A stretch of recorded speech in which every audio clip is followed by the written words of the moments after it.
গতকাল মুখ্যমন্ত্রী self enumeration করেছিলেন। আজ সেলফ এনুমেরেশন করলেন সুকান্ত মজুমদার। গতকাল থেকেই রাজ্যে শুরু হয়ে গিয়েছে জনগণনা।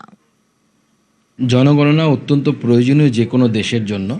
2011 সালের পর জনগণনা এবার হচ্ছে।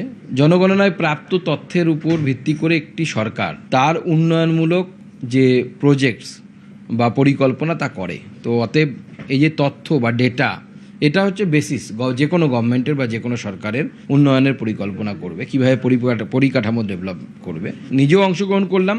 আমি সবাইকে অনুরোধ করব আপনাদের মাধ্যমে যে সবাই এই সেলফ এনুমারেশন হতে পারে।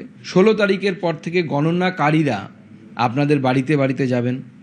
যারা নিজেরা পারবেন না তাদের সহযোগিতা করুন, যেহেতু আমরা সবাই চাই আমাদের দেশের সরকার এমন পরিকল্পনা তৈরি করুক যে পরিকল্পনা আমাদের সাধারণ মানুষের উপকারে লাগবে।